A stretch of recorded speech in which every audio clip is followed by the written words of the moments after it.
Okay. Hey guys, this is Callie Keish. I have a young lady online that is going to talk about her experience, her prison experience, her penitentiary experience, and I'd just like to thank her off the top. So let us know what your name is. My name is Akia Andrews, here in Oklahoma City. Okay. And so, how much time did you do? I was sentenced only to 3 years, but I did a year total.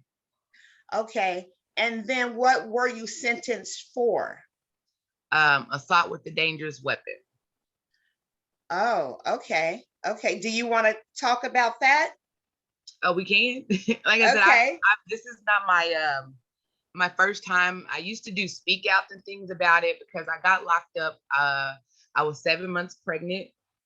Um, the assault charge was I was being beat up by my boyfriend, and like I said, I was 7 months pregnant. I had enough. I fought back, and so he was beat up when the police came. So I got the charge because I did have a pair of keys in my hand. Initially started as a car wreck. He was in one car, I was in another. Uh, both were my cars.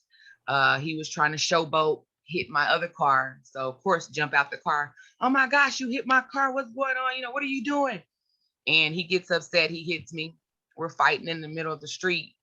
Someone calls the police. They come. I go to jail because he was more beat up than I was that day. And the system is very crazy because with all that being said, he bonded me out of jail. I went back home to him. Um, we we both end up going to the penitentiary at the same time. Like I said, I went to the penitentiary for assault and battery with a dangerous weapon on him. He the system really didn't even have a case. I went to court. They really didn't have a witness. They didn't have anything because he wasn't going to testify or anything like that on me. Then it got to the point where my lawyer asked him to come in and say, hey, I was abusing her. We're no longer together. She fought back. She's done with me, pretty much like that. So it is on record that he did say that. But the day that I went to court, I had a judge named Twyla Mason Gray. Anybody in Oklahoma know about Twyla Gray? She's a cold piece of work. She has recently passed away about maybe 5 years. But she's the type of judge here in Oklahoma that I've seen her say, go look out the window. Tell me how many red cars you see. I see 1, 2, 3, 4 red cars. Okay, 4 times 10 or 2, that's your prison sentence. Crazy. I don't Oh know how she would. shit. Yes, ma'am. She was able to do that for years. During the time that I went to court, my attorney was Michael Johnson. Michael Johnson had recently uh, defended a rapist, who had raped the judge.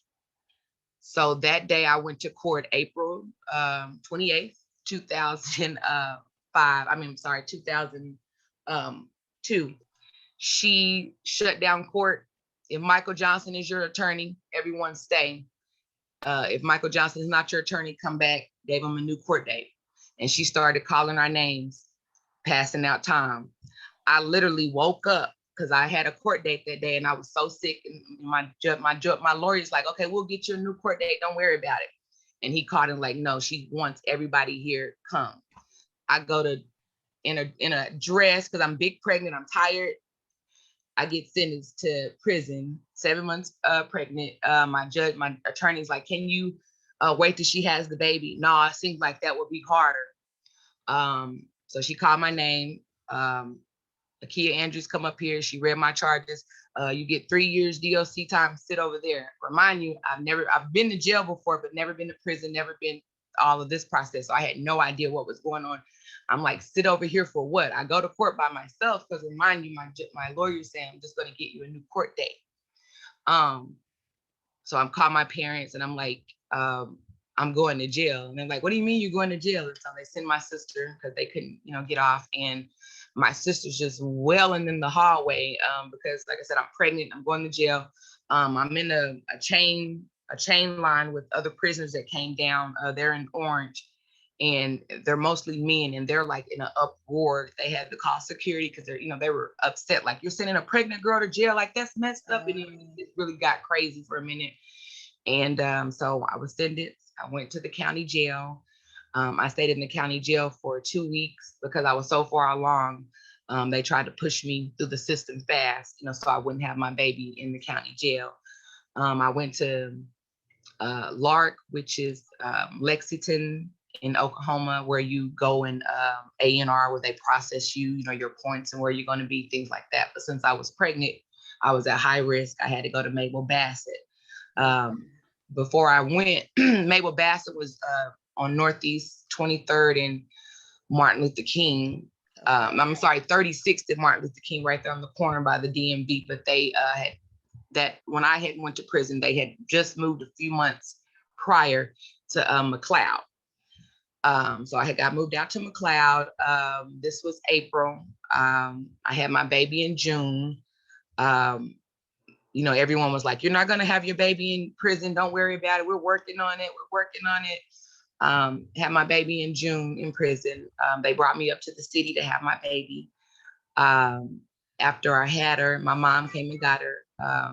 I got to spend 2 days with her. My mom came and got her. And I had 2 kids at that time. I had a 5-year-old. Like I said, I dropped my son off at school and went to court and never got to go pick him up from school.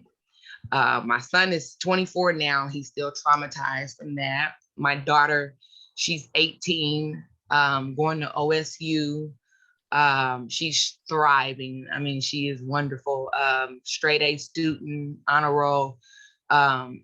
Her name is Denham Tylea. She's actually named after a girl that I was with in prison, the Tylea part. And so with all that being said, Oklahoma incarcerates so many women, and being in prison, I felt like God put me in prison to observe that. I don't feel like I went to prison for my charge. Okay. Because like I said, I was defending myself. So I feel like I went to prison to observe what was going on.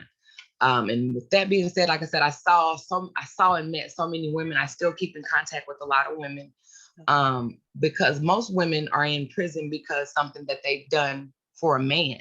Mm-hmm. Either they've took a charge for a man, they've killed a man because they were tired of being abused, or just different reasons why they said it was enough. Like I could have been in prison for life, for my actions, because enough is enough. You get tired of being someone's punching bag or being told what to do, or, belittled. And so that was my thing. I had had enough. Oh my God, you hit my car today and we're fighting. Oh no. So I'm gonna give it to you all, give you all that I have today. And like I said, I was pregnant too. So it's like, I'm trying to protect my child. And I met, women that in prison for, murder.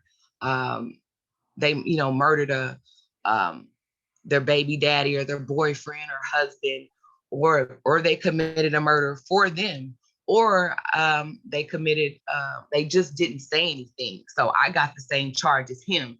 I didn't snitch. I didn't murder him. I wasn't there. He, came over to my house after the fact. Met a girl. She's out now on clemency. She's been out for about maybe 6 years, but she was doing life. What's her name?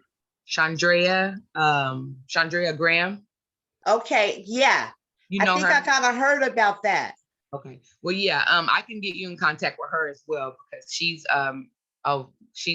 so powerful. She has so much information, and definitely. And then just the fight that she had to go through to come home, to leave your 3 children behind just because you didn't snitch, didn't say anything. That tells you that our system is crazy. And to just snatch mothers from their children is just horrific. Like I said, how did they overturn her case? You said because she was serving life at first, right? Yes. She went through a process where I think it's called clemency, where the governor had to sign off on it. So it's kind of like a parole, okay, whatever. And So basically, she can't do anything, you know what I'm saying? Or she could go back and like, now she's working, she's helping other people, in the system. And like, if I wouldn't have met her, I probably wouldn't have made it in the system. I kept really busy in prison. She got me a job at the chapel, which we did all the prison ministries, anybody who came in. So I got to experience every kind of church you can imagine. Just and then also, like I said, I felt like it was a God thing for me, because I'm, all the time I was thinking, why am I in here? He hit me. All I did was, fight back. Why am I in prison? Why am I away from my kids and things like that? And I couldn't put my finger on it. And so, like I said, I got involved with, working at the different church activities. And with that, I got to meet a lot of different people, in and after prison. Because, a lot of people, they go to church services just so they won't have to be in their cell. Yeah. And so, you might find some in the back, some girls in the back kissing and doing their thing because they're not really here for the church. They're just trying to get out the cell or some time that they can be together because you're on one yard, they're on another yard or a pod or something like that. Yeah. But with me, like I said, I try to keep busy so I could, get my time over with. I even made parole while in prison. Still didn't go home because the Oklahoma system is set up. When you make parole, you still have to wait 90 days. Then you have to have the governor sign on it.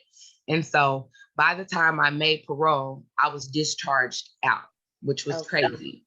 So, what else? I mean, it's a scary experience. I remember when I first walked through the door,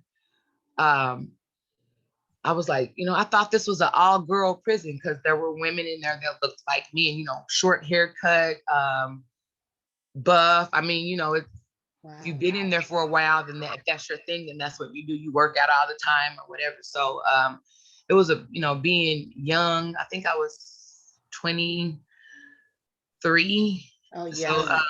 So I've been in trouble before, and starting out, like I said, I come from a good home. I was 18. I got my own apartment, and my cousins and them were like, we would go out and they were dressed nice. And I'm like, I want an outfit. And they're like, well, we'll show you how to steal an outfit. And so with me, it was like, I'm not just going to steal one outfit and get in trouble. I'm going to steal a whole lot of stuff if they're going to get me. And so, like I said, I had a son. So it was like, okay, I'm going to get me and my son some clothes for the week or something like that versus just we're going to be cute for the day. And so that's how I started. I started, boosting clothes because, like I said, I was living on my own with the child. And, instead of, calling home to my parents, it's like, oh, I could just make some, quick money because, they showed me how to steal.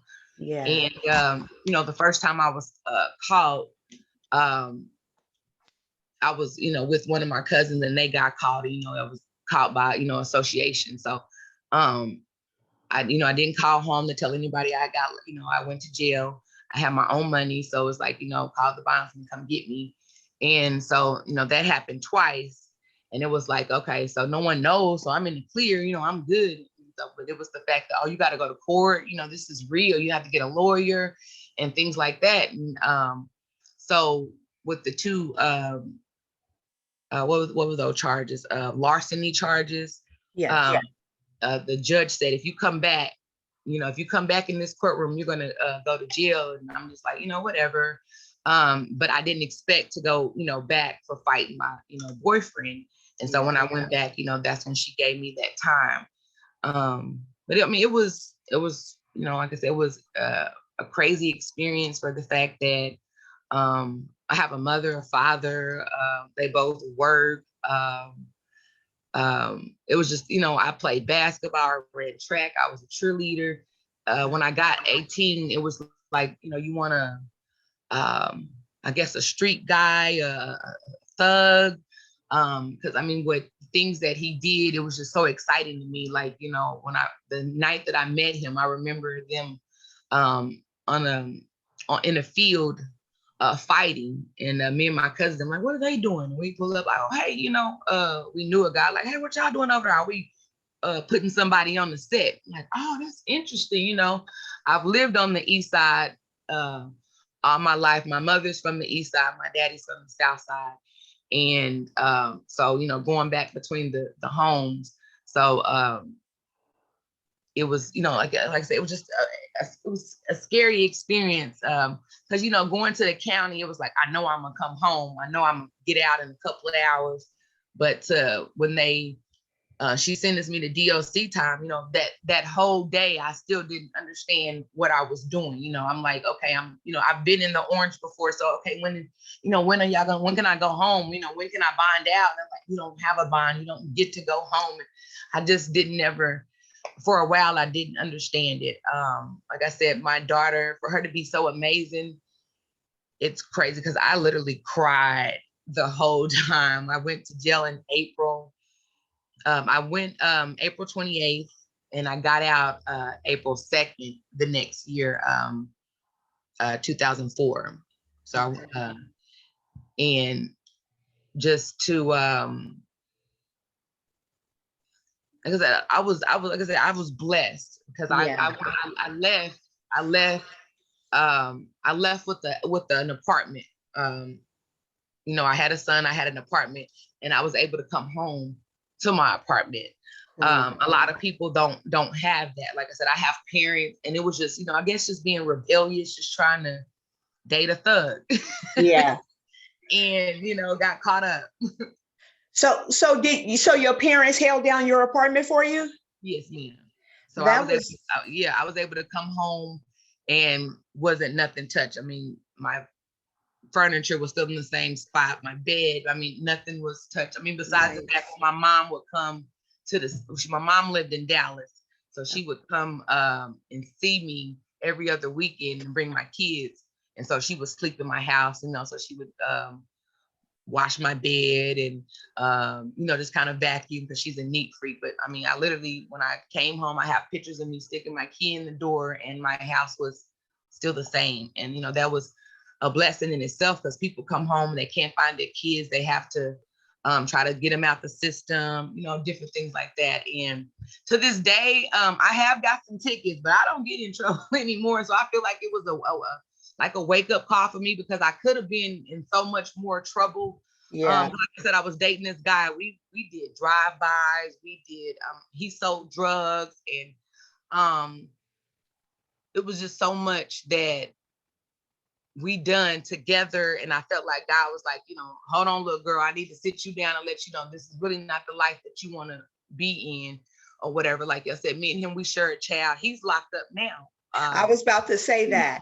Yeah, so he's locked up now.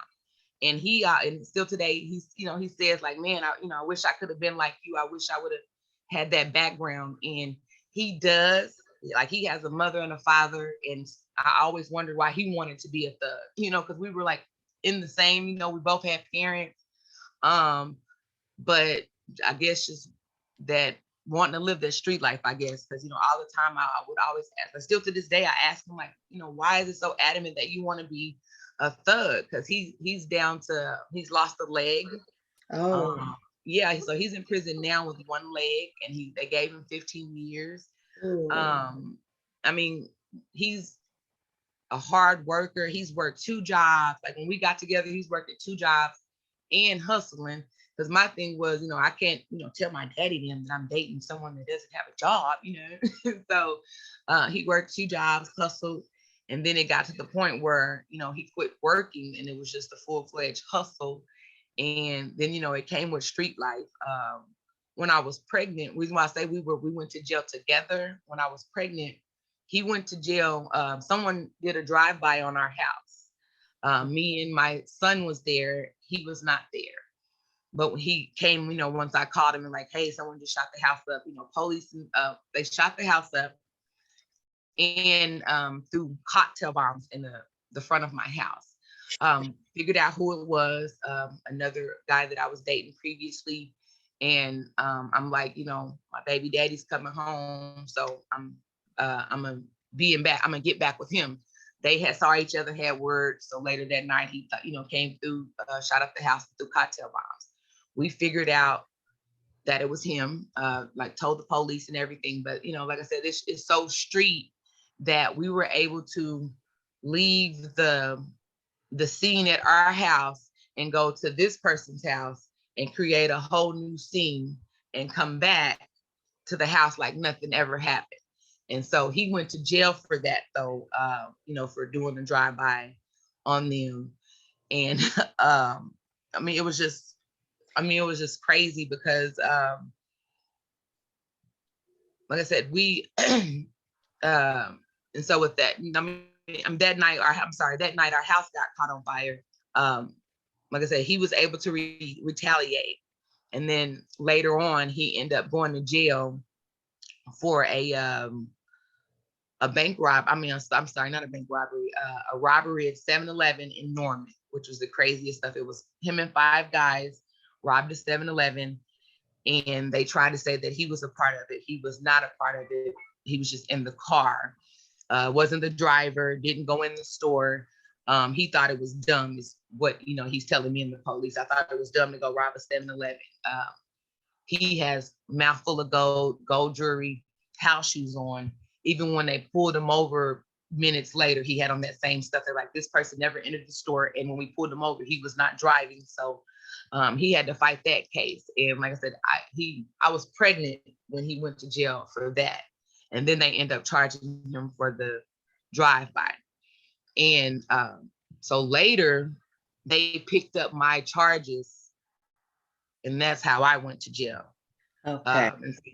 So that's how we ended up going to jail together. So we didn't go to jail for like the same crime or anything like that, but we went at the same time. He got out before me. My parents didn't let him live in my house, but they gave, you know, they allowed him to do like video calls and see my daughter, and, you know, things like that. Like the day I got out, I called him and we connected, and we went to Texas and got our daughter. But we stayed together maybe 6 months after that. And then we separated because, like I said, that wasn't the lifestyle that I wanted to live. I knew that it was exciting. It was fun at the time, but I know I didn't, you know, I didn't want to be writing somebody all the time. I didn't want to be bringing my daughter down to a prison because, you know, me experiencing it, seeing how, you know, the hurt that it caused my mom when she would bring my kids, the hurt that it caused my children. And like I said, my son is 24 years old. He still has separation issues and anxiety. And I'm a grown woman, and he still calls, Mama, where you at? What you doing? You gonna come home? You know, different things like that. He does. I mean, we don't live together, but he still calls and trying to make sure that I'm good, and, you know, things like that. And like I said, it's just my daughter, when she graduated last year, I gave a speech about how we're breaking barriers and generational curses and things like that. My mom had me at 17. I had my first child at 17. My daughter or my son did not have kids at 17. And just to the fact that she graduated, she's going to college right after high school. She's excelling. And I told her that the system expected both of us to be back in jail, both of us to do something to be back in jail or prison. And I'm breaking that. And so, like I said, my kids, I'm hard on them. I ride them because I know that the system doesn't care. My son, he's Black, he's a man, and he's gay. You already have 3 strikes. Oh, yeah. So I have to, you know, constantly ride him. You have to do more than others because you already have 3 strikes on you. You're Black, you're male, and you're gay. You know, sometimes you dress up like a girl. So, you know, that's who you be, that's who you are and who you choose to be. But the world is not looking at you like that. The world doesn't love you. The world doesn't care. And so I just try to, you know, ride him and encourage him as well. It was hard at first to accept the fact that he, you know, was gay, but I love my kids. And like I said, he's my special kid. And all that to say that I've done these speak outs before because I originally started, like I said, when I was 16, I was raped and I had my son. Okay. So I was angry. And so getting with my baby daddy, like I said, he was loving, caring. We were in a good relationship for 5 years, but I was angry. So you say the wrong thing to me, you look at me wrong, I'm ready to fight. He could be driving down the street and he would say something slick and I just howl off and punch him because I was angry. And so that's what I said. I felt like God had to sit me down to say, hey, you can't be angry about this. You survived that. Go tell somebody else about it. Exactly. And so even in prison, like I said, I did the prison ministry. And so I was able to, talk to a lot of girls. Actually, my birthday is next month, and I'm actually going to Atlanta to visit a girl who I met in prison. We just connected because she's a young girl coming in prison scared. I had already been there a couple of months prior to, her, and we just connected. And honestly, I connect with a lot of people, and I just feel like it's spiritually, Yeah. because still to this day, I try to figure it out. Like, why did I go to prison? Like, it's because it's hard to get a job. It's hard to, do a lot of things. I was scared to get a passport for a long time, voting, just so much. And then, a lot of people don't know, once you get out of prison, you can vote. They don't know that, once you've done your time, you can vote. We just think that, oh, we've been to prison, we got this felony, we got this mark on us, we can't do anything. And, it's not true. And that's what I try to,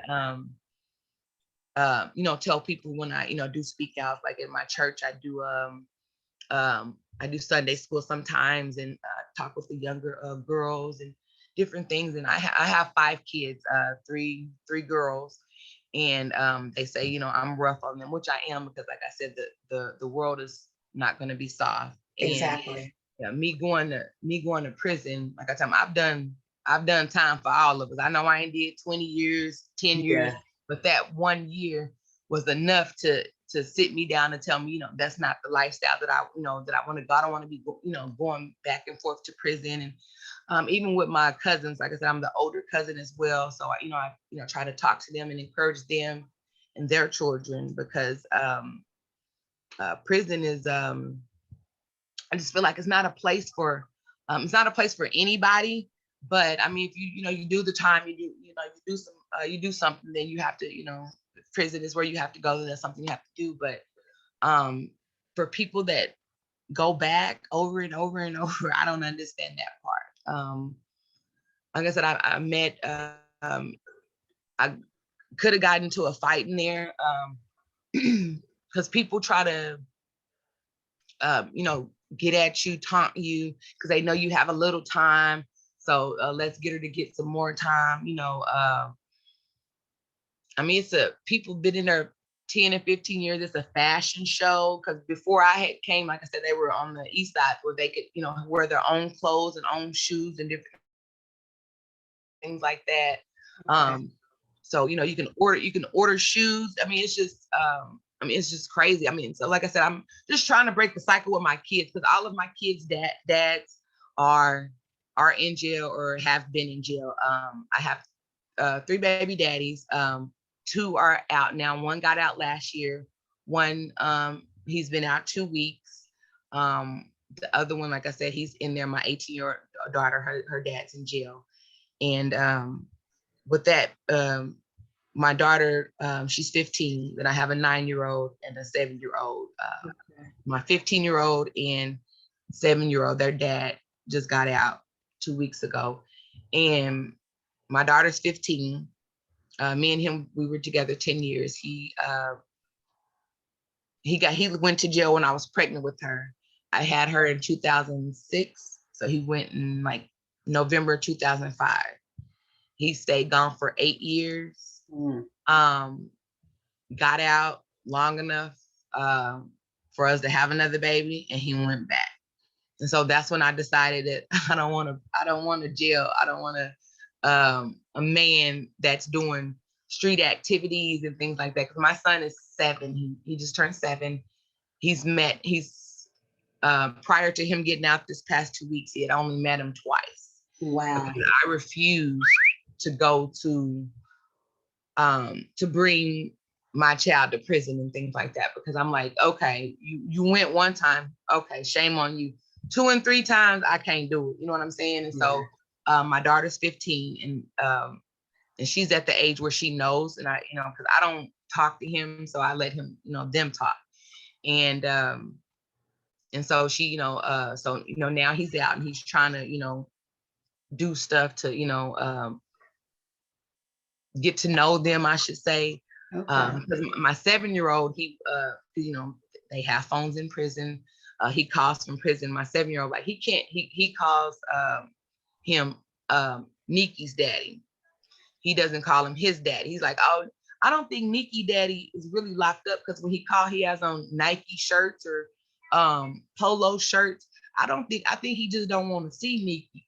So he's very smart. And so I told him, I'm like, this is where your son is saying about you. He calls you Nikki daddy. He don't say my daddy or anything, Nikki daddy. And but since he's been out, he's been, really trying to, because he said, I'm tired. I've done this for like I said, my daughter's 15. So he's been locked up off and on for 15 years. Yeah. And he's younger than me. He's 35, 36. So he's done all of his 20s, the majority of his 30s in prison. And that his dad's in prison. His mom and sisters, they have no education. Like him, he's only been to like 7th, 8th grade. Yeah, so it's just, and with me, I'm just trying to break cycles. Like I lack 3 credits of having a college degree. And I feel like I'm just really going for my kids, because I just feel like, I want to let them know it doesn't matter what age, you can still, finish. It's like, I don't really have anything bad to say. My prison experience was enlightening, I would say. Like I said, I got to meet a lot of different people. It was a private prison at first, so they had a lot of people from Hawaii. Really? Yeah, Hawaii's life sentence is 20 years.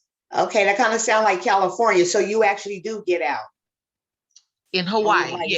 Yeah. So it was really different to have, people in here that said, oh, I murdered somebody, I'm in here for life.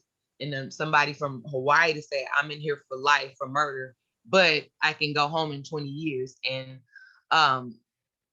they moved the Hawaiians out about 5 years ago, because like I said, I still kept in touch with some people, but because it was a private prison, so when Maywell Bassett kind of took over, it was no longer private, made it a state prison, so they had to move them somewhere else. But yeah, so in Hawaii, you do get to eventually, get out, but in, the state of Oklahoma, I mean, you have women in there that are literally, rotten in there. People have, no family. So it's just, you kind of, they make their own family in there. Women are in there that has never thought about being with another woman, never thought about being gay, or, if I'm doing life, I have to get some type of pleasure or something, I guess. And it's just like, wow, I met a lady. I never thought about being with a woman. I'm not gay on the streets, and I just thought that was odd too. I mean, how are you? I'm only gay in prison. They're gay to stay. Right. So I'm just, and that doesn't make sense. I'm just like, well, so I don't do girls at all. Because I've had, had girls try to, press up on me. Because first of all, like I said, I was scared. Oh, you got that pregnant pussy. Oh shoot. So I thought only guys would want that. Like, what can a woman get from pregnant? I didn't understand it. I just knew that I'm a fight if y'all try to rape me. But it was just odd. I mean, women were really saying, oh, hey, you got that pregnant pussy. And it was, I was shocked, but, like I said, it was women in there that actually looked like me. And I got to meet, what is her name? She was our first death row lady. Wanda Johnson? Not the black lady, the white girl, Casey Andrews. Her last name was Andrews as well. Okay. The white lady. I was on a medical leave, and she came in, and we were like in a little holding cell together. She's real quiet, timid, really didn't speak too much. They say she wilding out now. I guess you had to get used to it. But a little small white lady, What she do? murder. I want to Okay. say, yeah, it was a big thing back then.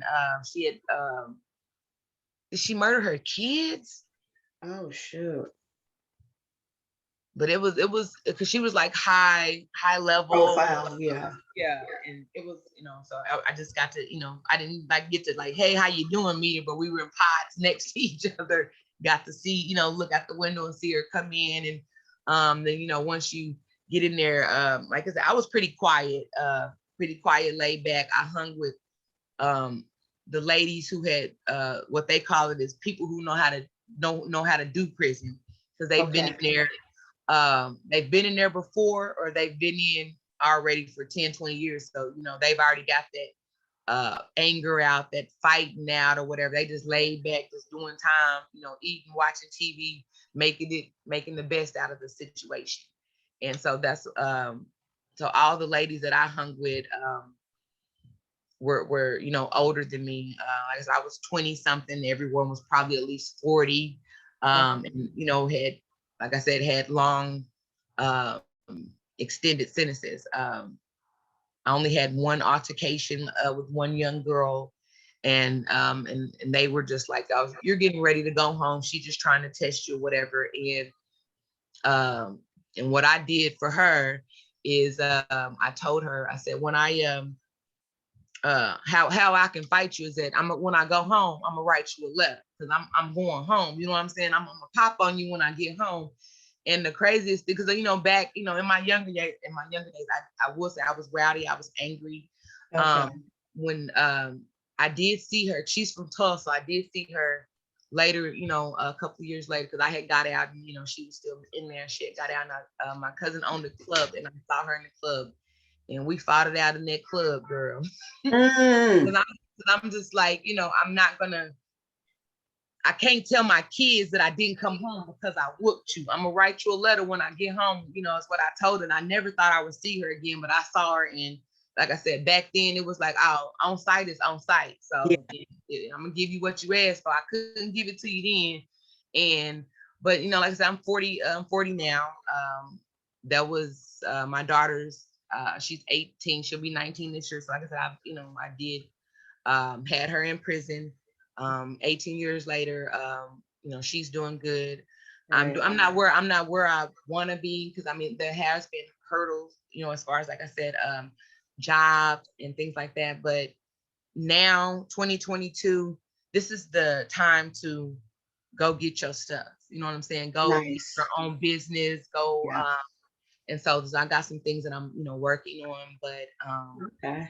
I'm So it's just a blessing to me. I feel like, because to go to prison for being beat up, it didn't make sense to me. But in order, like I said, I felt like God had to sit me down and say, hey, kid, this is not the lifestyle that you want to live, and you got a story to tell. yeah. So I went to church. I was in the church, did every, with my grandma. But God got me to that place where I couldn't call on nobody but him, because I was I'm calling my attorney, I'm calling my mom, I'm calling my daddy. Everybody is reassuring me and telling me, you're not gonna have that baby in there. You're gonna come home soon. Even after I had her, you're gonna come home soon. And and everything they saying was, probably what they were thinking and hoping, but in my mind, it was a lie. You know what I'm saying? It was a lie, because you couldn't honestly tell me that I was going to come home and this and that. But, they thought that they could, because it's what the attorney was telling them. But, because like I said, I made parole. I'm still in here. I didn't understand it. Yeah. I got to a place, like I had just got so hurt and just so upset and just so, I was just so down and depressed, because they had me on medication, because I had never been without my kids. So because, like I said, being 16, being raped, having a child, and then also I didn't tell my parents. They just thought I had this son Like I said, Oh, he they was didn't know 5. you was raped. No, they didn't know I was raped until I was in the penitentiary. Wow. They came down and so I'm like, I was in the church service, and it was like, letting stuff go and being free. And so one day they would come see me on a different weekend, so I would always have a visit. But this weekend I asked, could y'all both come this Saturday? And so it started out with a letter. I wrote them both a letter, and when they came and saw me, I told them, and we talked about it and things like that. And so when they left, they got a letter that following week, and it kind of went more into detail about the experience, and how I feel about my son. Because for a while my parents, they like this, they're not, my dad's married to someone else, been married for like 30, how does my brother, like 36 years. Okay. My mom had been a single mom, and then she had got married and moved to Texas. And so, like I said, she had my kids.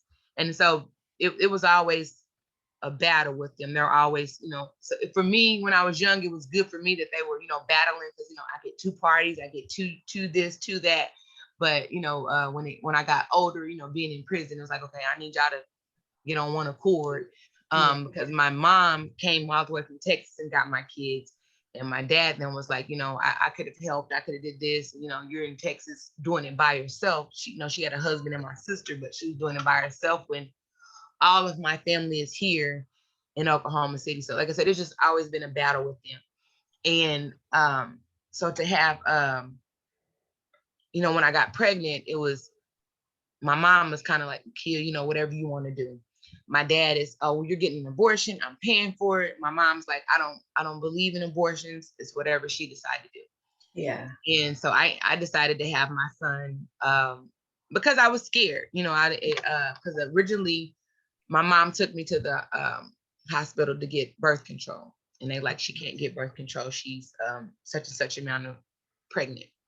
Oh, wow. So that was, devastating for her. And then, me not, I was just, they was trying to figure out, why was I just so sad and upset and crying, all the time? Because, I didn't have anyone to tell that I had been raped besides my boyfriend.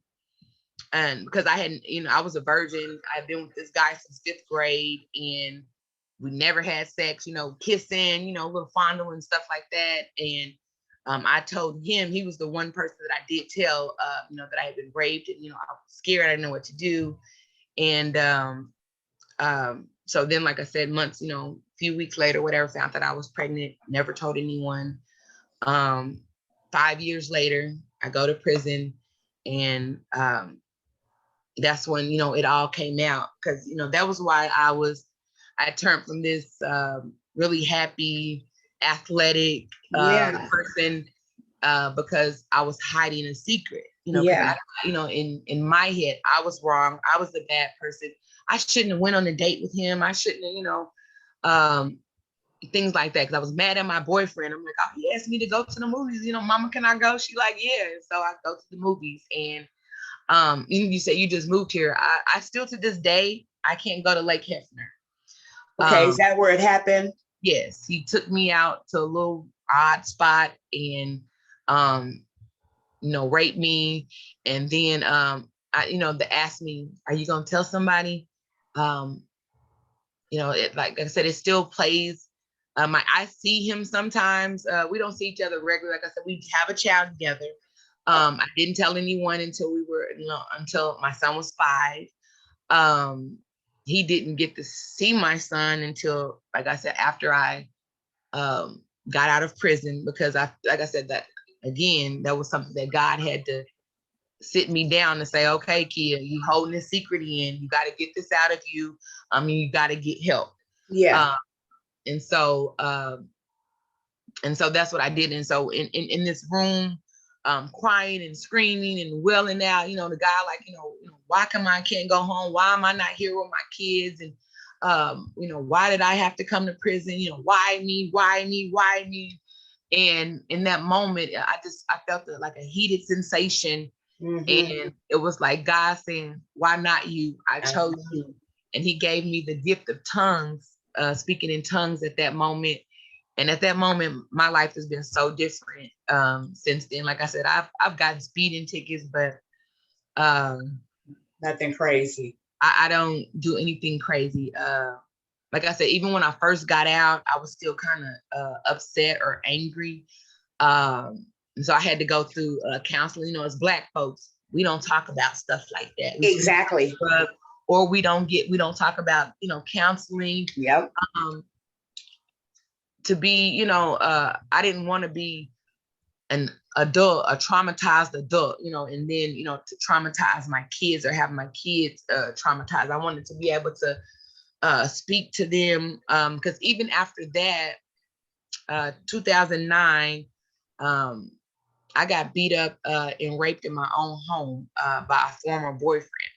And my parents, because I was in the hospital, my parents told my kids I was in a car wreck. And so when I got home, no. You know, I'm very honest and very open with my kids, because I feel like if I'm not honest with them, then who's going to be honest with them? Because you know, their friends are going to lie. Somebody's going to lie to them. But I feel like I'm that one person that needs to be honest. No, mommy wasn't in no car wreck. You remember such and such? He came over. He beat me up. He raped me. He sodomized me. But I'm here. I'm a survivor. I survived for you. I am here. So I guess I've been through a lot of traumatic things in my life, and you know, to be raped twice, to go to prison, those are 3 traumatic things to me, very traumatizing. But like I said, I survived it, and I feel like my story helps other people. I agree. Now, when did you tell your son about how he was conceived? He, I want to say like after graduation. My son, when he graduated high school, I went to a store to get some sticks, some blunt sticks, and he came out the store in my clothes. He had on my heels, my dress.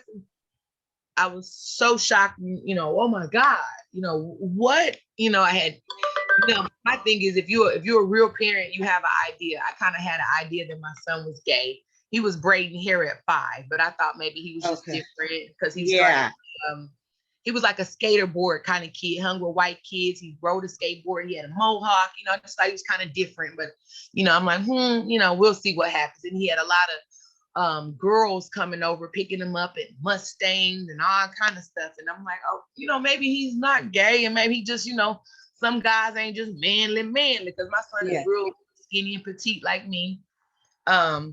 But all that to say that when when he came out that store, I was like, you know, shocked, like, oh my God, you know.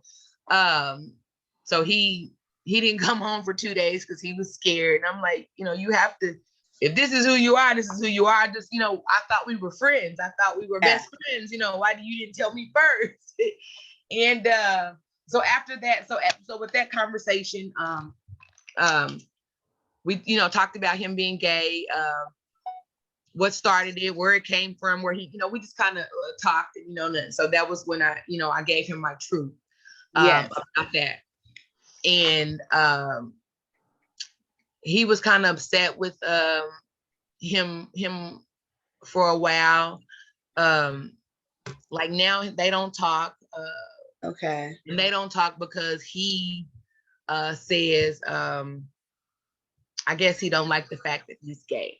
And so my son says, you know, you didn't raise me, you don't do anything for me, so it really doesn't matter your opinion. You know, my mom does everything, or whatever. And you know, because at first he was kind of, you know, shocked and hurt.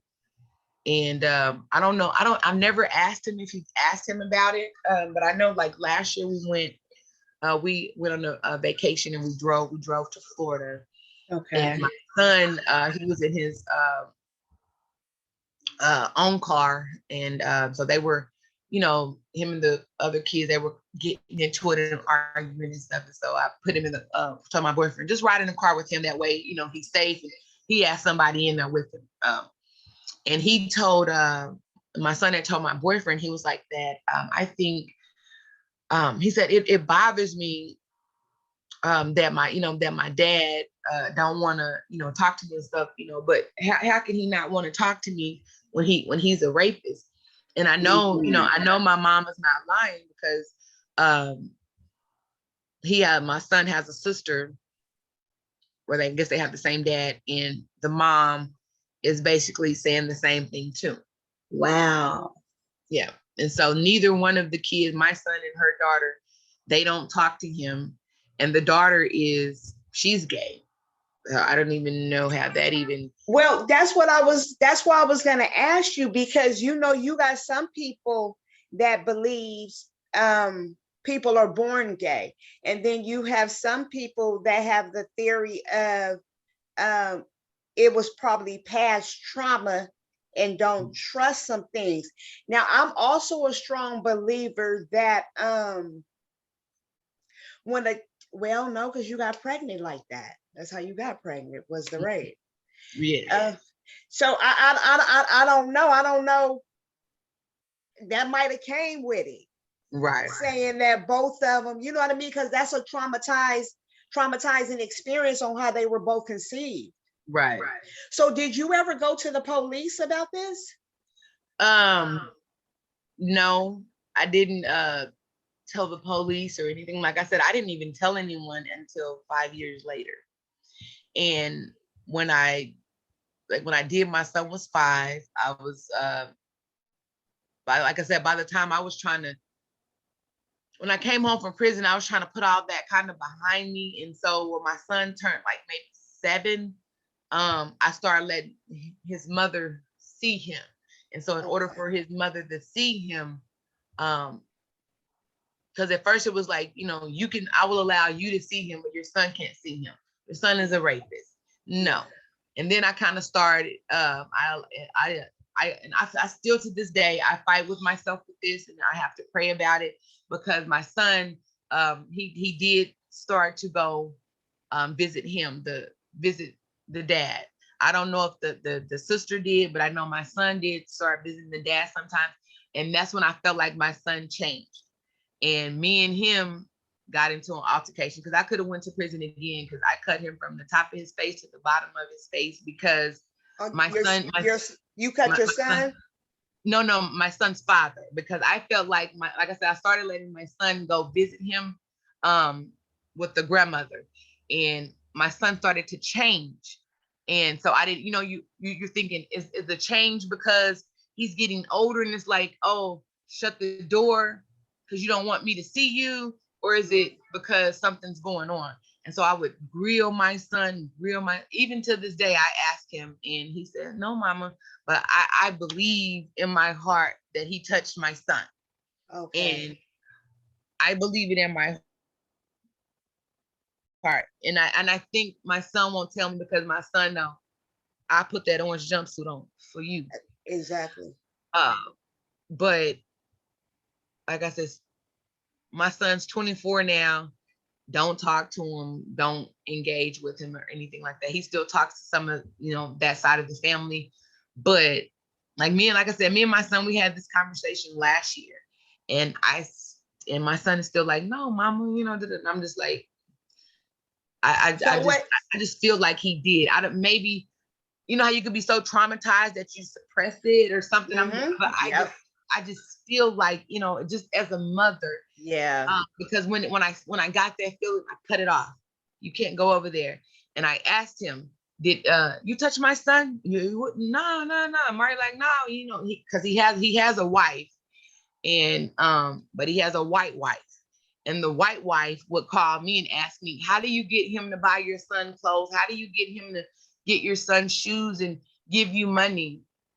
Because he knows that I'm angry. I'm still angry, and I don't mind going to jail or whatever. But you're married to him and he doesn't buy your kids clothes and shoes. I never understood that part. But again, like I said, he knew what he done to me. And like I said, to be 16, you took my innocence. And like I said, I always thought I was pretty. I always, wore like maybe tight body suits or tight fitted clothes or something like that, because I was young and I thought I was a cheerleader and, da, da, da. So I, because at first, that's where you started. Oh, it's my fault. Maybe I shouldn't have. Yeah, but no, that don't warrant that type of behavior. Exactly. And so that, I had to, come to that. No, it was your fault. You had it in your mind before you even picked me up, what you was gonna do, whatever. And I was just young because I was 16, he was 19. You already knew what you was gonna do. You had it in your mind or whatever. And I just felt like, because like I call my son my special child because the girls be like, oh, he gets to do whatever he wants. And I'm like, no, it's just that, he was, because I feel like, all my other kids that were conceived out of, long-term relationships and things like that. So, like that's my special child. That's my baby. Talk about the moment when you cut him. Like, how did that take place? You went to his house? No, like I said, I picked my son up, and he was just different. I mean, I really can't explain it. He was just different. More. I understand that. I'm a mother.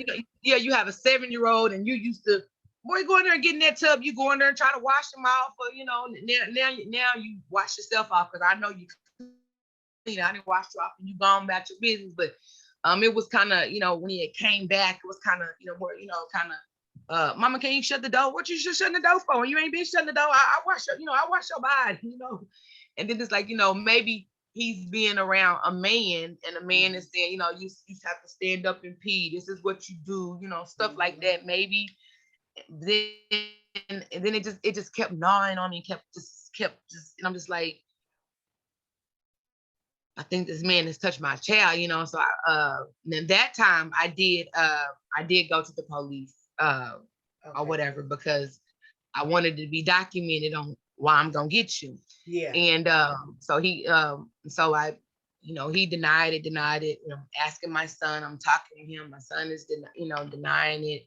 And I'm just like, you don't have to be scared. No matter if anybody say they're gonna get me, they're gonna kill me, they're gonna take you away or whatever. I just try to reassure them, my son, that it's okay. It's a safe place to tell me. But like I said, my son is 24 and he's no, mommy, but it's just the way that he says it now that I still like, it's okay to, tell me now, he's probably protecting you though. And that's what I feel like too, that he's I not, because my son has saw me do some crazy things. Because like I said, my son was my first best friend, because we did everything together because I had him so young.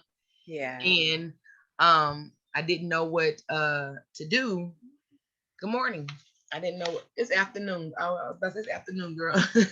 But so I didn't know what I didn't know what to do. I didn't know how to tell anybody. That was a secret that I just kept within myself. Like you think about the Lifetime movie where you get raped and you just go in the shower and just scream and cry, and I remember doing that at 16, and I and it's like when I got my son back, I just saw that flash of him just just like mommy, help me, but I can't tell you to help me. And so I saw him in I lived on the hill and he lived downhill in some apartments with the wife or whatever. And we saw each other at 7-Eleven and I just attacked him. And the police came or whatever, but I didn't go to jail that day because his mom and them came and they call it the baby mama mark or whatever. They like just he don't want to press charges. He gonna basically they was trying to cut me some slack because your mom know you a rapist or whatever, and she's kind of like you deserve that, and so we gonna move on from it. She cut you, we're gonna move on from it because you did way more to her or whatever. And after that incident, I didn't see him for years or whatever, and my son ended up he went to school with some of his cousins, so he would go over to the cousin's house and hang out with them, and it was always, if he comes around, my son can't come over. And so a couple times, like he may have bumped into him or whatever. And then when he got to the age where he can talk to him himself, when he got 18 and stuff, and he wanted to go talk to him and hold these conversations with him, then that's what he done. But now my son lives in Florida, and he doesn't talk to him. He calls me like every other day, and I'd be like, have you talked to any of those people? And he's like, nah, I don't talk to him anymore, because he said like I said, he's upset at the fact that his firstborn son is gay. His first daughter is gay. But he only takes care of the mixed kids with the wife. And like I said, she works at Sonic still to this day. So baby, you can't be, Exactly. Do she know he's a rapist? She has to. We've had a conversation. Like I said, for you to call me, you live in the household with him, to ask me, how do you get him to buy things? You have I think they have 3 or 4 kids together. So, and my son said he talks to his siblings though, and like the 2 of the mixed kids, like they don't talk to the dad now. So I don't know what was going on in that household. I just, like I said, I just thank God that, because at first I felt like it was, my fault. I allowed him to go over there. Trying to build some type of weird toxic relationship, and I felt like I put my son in that predicament if it did happen. I try to put myself at ease to, by my son say, no, mommy, but that can be, mom, you have and that can be a lot of, I can see how that can be a lot of confusing thoughts for you though. You know what I mean? Yes. Seriously. Yeah. So, but like I said, now, look, years later, like I said, we're doing good. I enjoy talking to people about prison, about my past traumas as far as being raped, because a lot of women they get raped and they tell no one, because they just this new what is it, Me Too thing. Some of it I understand, some of it I don't. Like with the R. Kelly situation, I have daughters. I'm someone's daughter. My mom would have never left me at R. Kelly's house. No matter how good I could sing, dance, or whatever. Even if she wanted me to, my daughter gonna get us there. My mama gonna sit there and chill. If anybody gonna be getting some of R. Kelly, it was gonna be her. You know what I'm saying? Right. Yeah. I could give you a little of this good thing to get my daughter going, but you right. My daughter. And it's just so crazy how they how they're blaming all of this on I can only speak for the Black people, R. Kelly, Bill Cosby, because even with Mike Tyson at 2:00 in the morning, you going up to a man's room, you got an idea what you going up there for. A woman is entitled to say no at any time. We could be butt naked. You could have a head in. No, never mind. I changed my mind. You're supposed to stop. I agree. But as a woman, they tell you all the time when you go out of town, go in twos, go in pairs. So why would you go up to a man's room by yourself at these odd hours thinking, we just going to go talk? Like all those ladies in the Bill Cosby thing, the majority of those are old white women that didn't make it. You guys, you thought you were going to make it. You thought he was going to give you fame, and he did not. He gave you a little pudding and sent you on. And now you guys are upset. It didn't go the way that you wanted. So now you feel some kind of way, or you're questioning the way that it happened. Because my thing is like, I've been to someone's room at 2:00 in the morning. I'm like, boy, I ain't coming up here to have no sex with you. This ain't no booty call. Girl, just come up here. Nah, okay, I'm gonna come, but you better know I'm having on a jumpsuit. You gonna have to wipe this off of me because I've been in a situation before where I've been raped and I was just normal. So to go up there at 2:00 in the morning in the back of my mind, like, and then, like I said, he kind of cute, maybe we'll see when I get there. You just never know what women are thinking But as a man, they already, hey, you coming up here 2 o'clock in the morning, it's gonna go down. Or Yeah. hey, like if we at a club, you're like, hey, what you doing? What you doing after this? There's nothing else to do.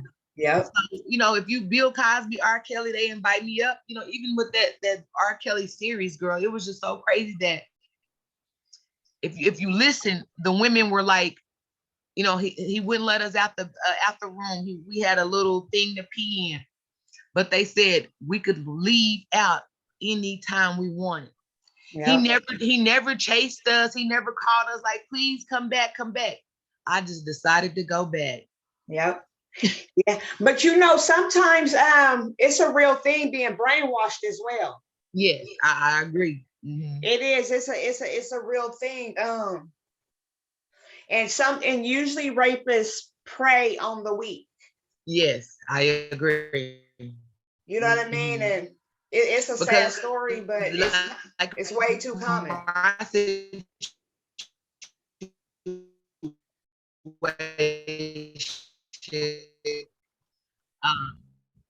was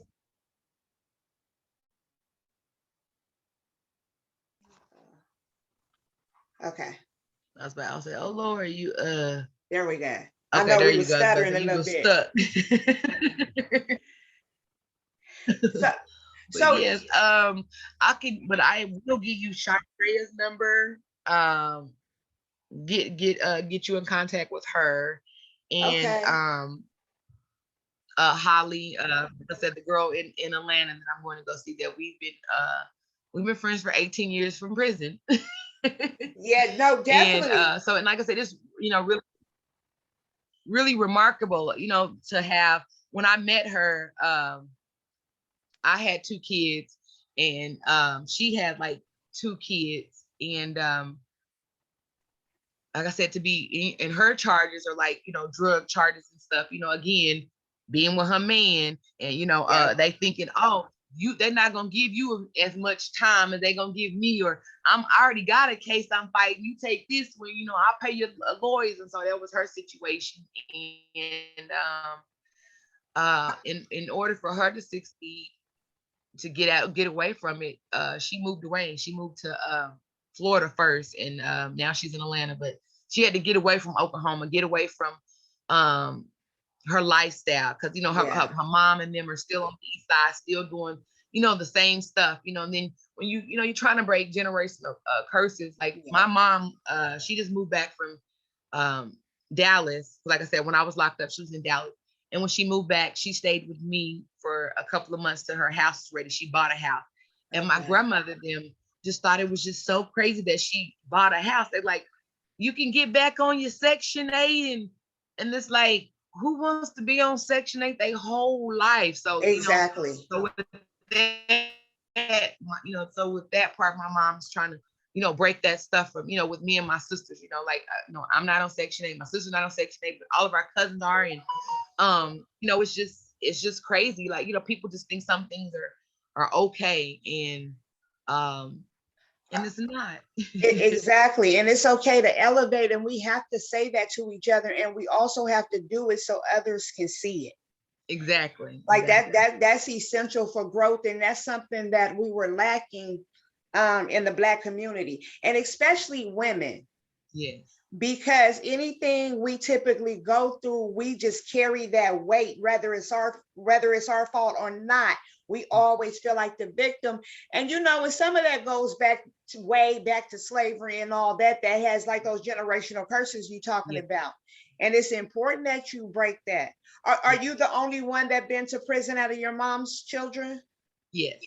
My mom has me and a sister. And then my dad, I have 2 brothers, and yes, out of my immediate, no, I have uncles. I was about to say the younger generation. I'm the only girl, only one that's been to prison. My mom's side of the family, I have a cousin that's 2 years younger than me. She went to prison. And even with that, I try to with me, I have like the weight of the world on my shoulders. It's like I have to do so much. My grandmother passed away 2 years ago, and it's like, because they call me her favorite. And with that is, saying that I'm her favorite is just that, I always, I take the time out to listen to whomever, like even my aunts, they call me like, hey kid, we just want to say we love you, or, can you pray with us or something like that, just because, like I said, I take the time out to listen to what people are actually talking about. I really try to care. But once you didn't burn me, I'm burnt. But if you're genuine, I really try to, help. People who are caring and helping and loving, we always get the short end of the stick, you know what I'm saying? But I just feel like, my blessings are gonna come later, with God, because I try to, with my aunties, my cousins, uncles, I mean, everyone calls me for something, which is odd. You're the chosen one out the family, and sometimes that come with harsh reality. Yeah. Seriously. I get that a lot too. Because like with my cousins, we're all right behind each other. Like I'm 40 and it's 39, 38. We're all right behind each other. But I have to, like, I guess I'm set to a different standard. Like one cousin, we were on a group text. Like one cousin could say something, I could say the same exact thing, and oh my gosh, I can't believe you said that, kid. You're just so mean and you're just so harsh. And I'm like, I'm a realist. I'm not gonna sugarcoat it for you. Yeah. I'm gonna try to help you through it, but I'm gonna tell you what's really what's going on or whatever. And that's another reason why I don't have a lot of friends either. I got you. I mean, I just keep it. I just try to keep it real, because I've been through so much. I don't have time to be sugarcoating and patting you on the back. No one patted me on the back. You know what I'm saying? So if I've already been through it, I want to try to at least cushion your fall if possible. Is how I look at it. But like, when my grandmother passed away, they look to me for everything. Like, I'm like the prayer warrior now. So for a while, like I guess I had to get back in counseling, because for a while I was upset with everyone when my grandma passed away, because it was like she was one of the people. My grandmother doesn't write. She made sure I had a letter in prison every week.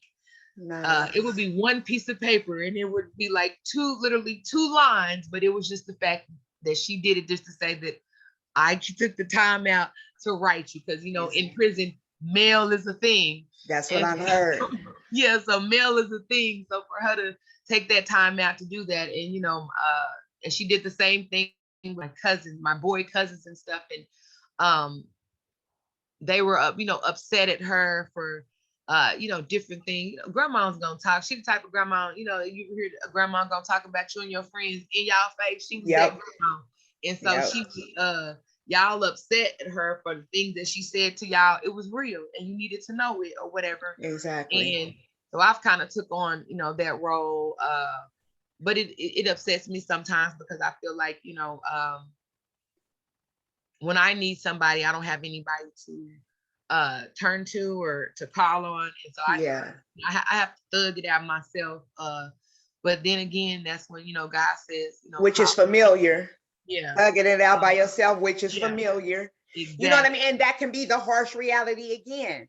Because although strong people, they got moments, like you said, getting in the shower, screaming and crying just to get out, to wipe that face, to come back out strong.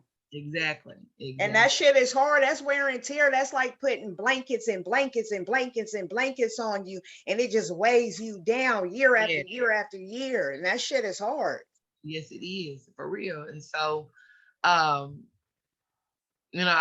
try to stay grounded in my Bible, in the Word, and speak to different spiritual advisors, because having everybody's stuff on you, even when my cousins is mad at me, they don't want to talk to me. I ain't talked to y'all in months. They'll call me, man, something just happened. Like we're a pretty close-knit family. Like last week, my cousin, we had literally just had words, and I meant what I said, and I said what I said. Goodbye.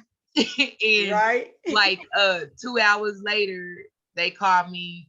A lot of some other girls or something that pulled up over her house, and they had bats, and they were over there trying to fight her. And still yet, I'm a fighter, but I'm also I'm a peace. I try to make peace before we get there or whatever. And so when I get over there, I sat in my truck for a minute, and I'm just like, so I'm the first one here, okay? And I'm the first one you called, okay? But okay. So when I got out, everybody's just rah. So like I said, 20 years ago, kid would have just got out and started just swinging on people. But, Yeah. 40-year-old kid's like, hey, okay, what's going on? Because now I need a reason to fight. Exactly, because it can get real serious. It can get real serious. Let's try to diffuse it. It's so easy to get in trouble, but it's hard to get out. Okay. Yep. So even though it was 18 years ago, I still got that after formal on my back. So I still can't just be out here wilding out. So I'm like, hey, I hop out like, hey, well, hold on, what's going on? Because it ended up being like some friends, but also cousins. So at the end of the day, these y'all homegirls, but we cousins. So these cousins gonna fight and argue or whatever, bang on text or Facebook, then they gonna be right back cousins when they hang up.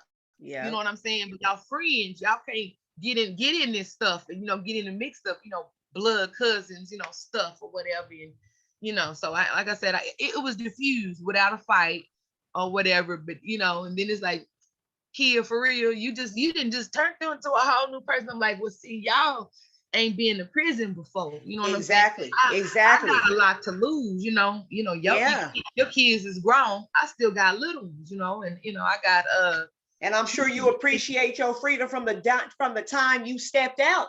Hello. From the time you stepped out, okay. Like, no, won't nobody be tricking this off at all. Okay. If anybody gonna do it, it's gonna be me. Not no man, not no homegirl, not no cousin, not no mom. Like I said, it has to be something really real for me to, get active. And like I said, these days I do too much praying, and I really try to diffuse everything. Like even, arguing with my boyfriend or arguing with my cousins or my mom. I'm a hold the phone type of person. Hello, are you still there, mother? My mom, are you still there, mother? Yeah. I'm here. Yeah. Just to not be in conflict, because I tell them all the time, it's so much conflict out in the world that we have to face when we go outside of our door. Just to go to the grocery store, sometimes it's a struggle. Yep. I mean, we deal with a lot of stuff as being Black. You know what I'm saying? We don't just have normal road rage. You know what I'm saying? We have violent road rage where they want to let down our window and nigger. It ain't just just the flip off thing anymore. So we have a lot to deal with. And we try to blame it on Trump or whatever. No, we've been dealing with this a lot. It's just that it's been more on the forefront since Trump was in office. And that pandemic allowing the racist people to say, allowing racism to be okay, I guess, kind of how I figure, Well, and you know what else I think too? When you look at the pandemic in a spiritual realm, it took the blinders off to the point you had to pay attention to it, because it been going on. But as long as we was busy going to work, shopping, doing this, it's really easy to miss some of that. Now, when that pandemic hit and everything was shut down, all you was forced to see the killings on TV, because you can't go nowhere. You can't go to work. The stores is closed. Everything. You was forced. And so I really thought about that. When you look at it in a spiritual realm, God pumped the brakes on a lot of people, like, no. And if you think about it, I want to say that pandemic hit the year of the anniversary of the 400 years when people was talking about. Oh, wow. I believe so. Don't quote me on that, but I believe so. And it also hit in the same year, and I know this for sure, that Black Wall Street was burned down. It would have been 20 something years or so, or far more than that year. And wow. yeah. And so I'm thinking, so I was just thinking, because I'm analytical, I just think a whole bunch, because we have to as Black women. That's what it is. We don't have the privilege to relax in some areas, and that's hard. And then I was just thinking about that. I was like, man, ain't nobody bigger than God. He pumped the brakes on a lot of stuff to make sure a lot of stuff was exposed. Exactly. And everybody did what they needed to do in those moments. Certain people went crazy. The mother racists and couldn't take it. What do you mean? You telling me I can't go in the store? I got to wear a mask? Because they've been so privileged. That's the word. You know what I mean? We fall in place with the changes. Like we pivot and always correlate that with basketball, because I like basketball so much.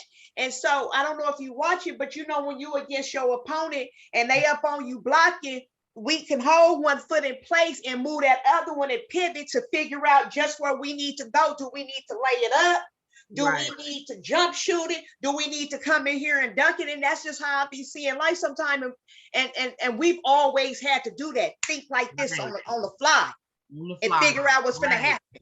Like you said, you dropped your baby off at school, went to court, and didn't come home for a year. Right. That takes a lot of adjustment. For real, a lot of that takes a lot of adjustment. And then in that adjustment, you can't do no slipping, because now you're in this foreign place to where it might cause you your life or anything, based off what I hear. Just give me a few more minutes and we can wrap it up. I actually want to talk to you again. I'm putting I'm calling it a baby daddy panel. And what I'm doing is I'm bringing in a couple of girls, because 2 girls actually hit me up and they wanted to talk about their child's father and their childhood. And one of the ladies was raped as well. Mm-hmm. And I was like, let me do like a panel with several different women. Mm-hmm. Because that really helps the next woman. Absolutely. It helps the next woman not take that fault and live with it. That's hard. That's very hard. That's why we got a lot of women sprung out on drugs and they can't snap back and just say yes to the world, because now you don't think you worth it, and you don't even realize you carrying some shit from 2 or 3 generations. It might not even be your shit. Exactly. It might not even be. So now it's real easy to pass it on to your daughter. Right. And even our son. You don't even know it, right? And you don't even know it. It's normal practice, because think about it. When you done practice the behavior from age 5 or 6 all the way up to 17, 18, that's called a practicum. That's what we call it in the corporate world. So that's whether it's right or wrong, you used to that. Right. You know what I mean? And that gets hard, man. So and the last question, was it harder doing time in the county or in prison? The county. That's what I hear. In Oklahoma County Jail is, you see it on the news all the time. Yes. People are dying here lately and all that. But like I said, they rushed me out the system, because usually you're in the county months, years before you go to A&R. They didn't want to be responsible for that. Yeah, I was only in the county for 2 weeks. Okay. And because they did not want me to have my baby in the county jail, which they use the same hospital, OU Medical Center, because that's our trauma and that's our prison hospital and everything. But yeah, coming from Oklahoma, the Oklahoma County, those 2 weeks were the worst 2 weeks of my life. I caught a yeast infection in there. They give you somebody else draws. I mean, it's a horrible and experience. You're pregnant when this happened. Yes. Was it a lot of pregnant women there? Yes, they have a lot of pregnant women. Since I was so far along, I got to be on the medical floor, which is the 13th floor. So I spent my 2 weeks on the 13th floor, which is a little bit more lax than Okay. the other floors. But yeah, it was still a horrific experience because I mean, no one explains this stuff to you. Like I said, I was asleep Exactly. and he kept calling like, "Hey, you got to get up here. She wants all of my clients here for court today."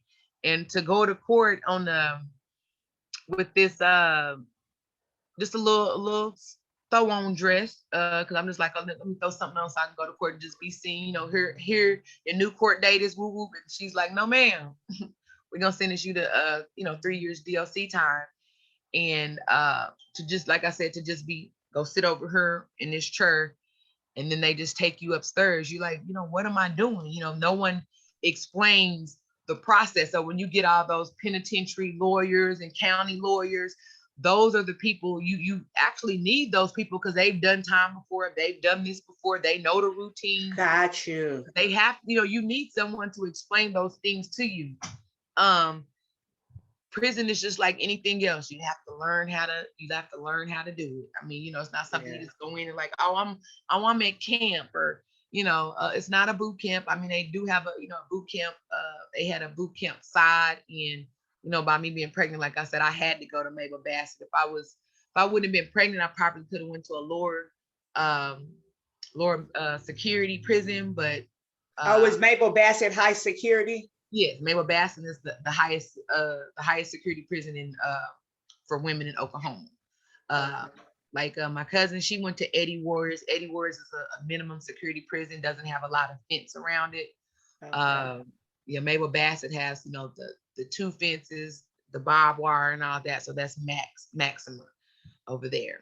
They have maximum median. So one side is maximum, then they have another side where it doesn't have as many fences or razors around it. But yeah, so What um so the first time you walked in prison, what was your thoughts? Like that shit, it has to be scary.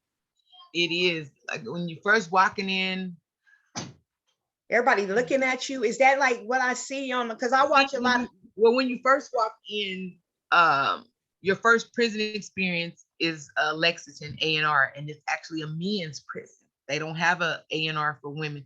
I hear that they're making one at Mabel Bassett now. I don't know if it's completed or not, but Lexington is a men's prison in Lexington, Oklahoma. Everyone has to go through there, which is called A&R.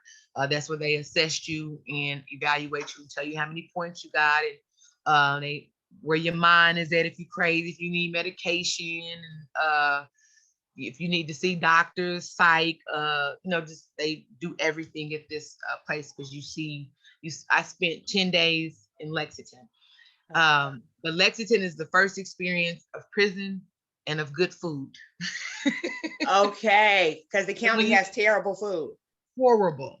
And so being pregnant in that place for 2 weeks, you can buy stuff off commissary, but it's still not the same as food. You know what I'm saying? Yeah. So when Lexington, I never forget it. I was so excited to eat because we had pancakes and peanut butter. That was I first time experiencing peanut butter on top of pancakes. That's your protein. Uh, um, so to walk in, first of all, a men's prison, and all you hear it is men beating on the walls, hey, hey, stuff like that. That's scary because you're not sure. Yes.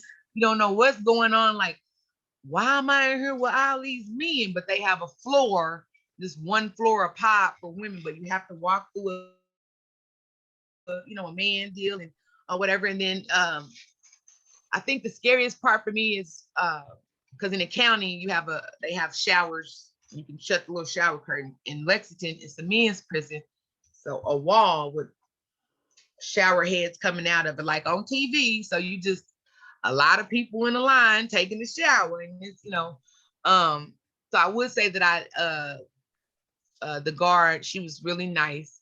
She allowed me to take showers by myself. Like I said, I think at Lexington I was gonna be funky because I'm like, I refuse to have my pregnant body out there in front of all these people because I'm not guarded. You know what I'm saying? So if Yeah. someone wanted to get me, they could get me. You know, I was Yeah. like, you know, so and then then like I said, some of these women look like me, and so you're like, you know, is this a man? Is this a girl? Yeah. You know, but if they're on our pod, then they were women or whatever. But then to get transferred from Lexington to Mabel Bassett, when you walk in, they give you a bag with your toothbrush, toothpaste. They give you tennis shoes, 2 pair of socks, 2 outfits, and this is how you know they get so many women in prison. They have maternity clothes in prison, like grays, and they have, you know, the maternity clothes have a little thing in the Yeah. front. They Yeah. have maternity clothes in prison, and so I remember getting my bag with all my clothes and my little, you know, little essentials, because they, you know, you start out with a little something, and if you got money in your books, you know, you can add to, but you know, start out with this little stuff. And I remember walking through the door, because you walk through a door, and then after you go through that door, it's like fence and people. I remember walking out that door, because they tell you, you know, you go to your pod. It says such as you walking out that door, and it's just like people, because they're waiting on you. They know it's probably gonna be some new people come in today, because somebody coming new every day, you know. And so you have people. It was a hot day, so it was packed outside. You know, I remember, like I said, I walked out that door, and the first person I saw, it was a tall, light-skinned girl with short hair, and she had designs on it. So I thought she was a dude. Okay. And she's like, yeah, hey girl, how you doing? Oh yeah, we got some pregnant out here. We got pregnant pussy. I'm scared, like, oh my God, like, So they don't walk you to your room. nope. They give you a bag and you go out a door, and you know, you got on the buildings, that building, B, A, B, C. And then once you go in the building, it's different pods, A, B, C, D, upstairs, downstairs, at Mabel Bassett it was. And so I had to, I had to walk, you know, out this door. When you walk out the door, it's a, you know, buildings, and out that way it's the pods, and then it's like a baseball field or track, and it's just people just standing out. They're working out, they're walking around, people just talking. They had a barber shop, a beauty shop. So you do have girls that actually do hair in there, and you can get your hair done. So they try to make it, I guess, homely, but at the same time, it's still prison. Like I said, I just remember walking out that door, and it was so bright out, because you're in this building and you walk out the door and it's so bright out. So you're trying to, you know, fix your vision, and you know, and then you don't know where you're going or what you're doing. And then you walk out this door, and then all you see is these girls who look like boys, and then you see women, and you're just like, you know, then everyone, they want to say something to you, they want to ask you something, you know, so you try to play back on TV. Oh my God, you know, they gonna eat my cornbread, you know, type stuff. Yeah. So, and you do have people that, you know, try you. Like I said, I was pregnant, so people kind of maybe took to me.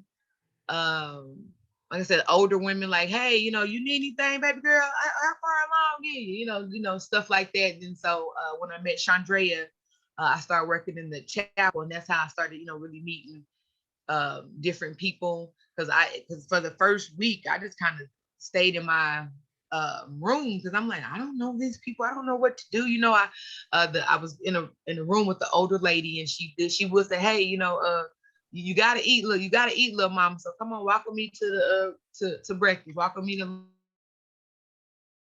lunch. You know, breakfast is like 5 in the morning, and lunch is like 11. And so you actually, rain, sleet, or snow, you actually have to leave this, like your house or whatever, and walk to the cafeteria. If you know, no one's building was by the cafeteria. So it was, you know, if it, like I said, rain, sleet, hell, or snow, you have to walk. And so once I, you know, got in there and got with the older ladies, they cooked. And I mean, like, cooked.